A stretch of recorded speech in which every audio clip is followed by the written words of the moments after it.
The local nature of demand and supply. In many situations, despite overall market equilibrium, you can have a lot of surpluses and shortages. Let's see what makes this situation possible. Let's look at the market for renting apartments.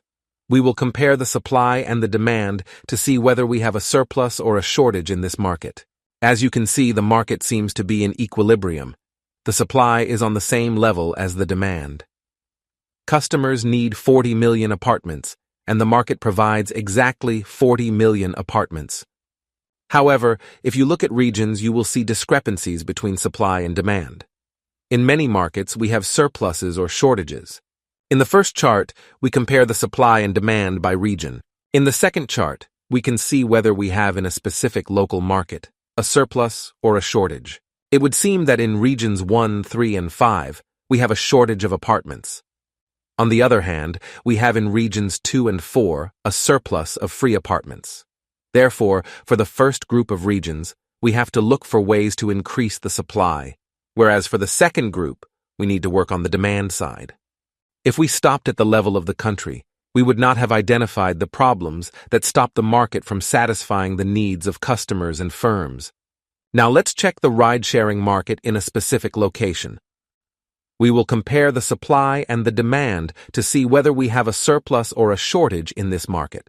Again, if you look at the aggregate level, in other words, rides requested and supplied in a specific city, everything seems fine.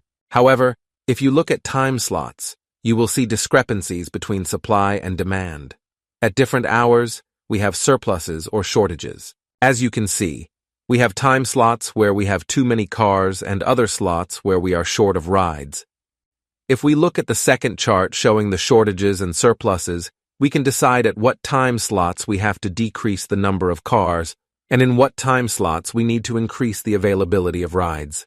For example, in time slot 6 we should reduce the number of cars, whereas in time slot 4 we urgently have to increase the number of drivers. To sum up, when you look at supply and demand, take into account different dimensions that have an impact on the equilibrium.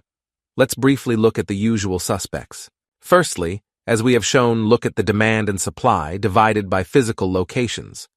Usually, this can be done by cities, regions, or countries. In some cases, like ride-sharing, you have to get down to districts or even specific parts of streets. Secondly, in the case of services, you should look at time slots with different duration.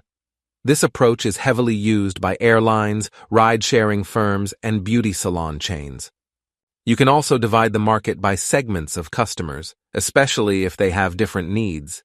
In the case of many consumer goods, you will also make the analysis by categories of products. Sometimes you will also want to analyze the supply and demand by some specific important parameter, usually around performance.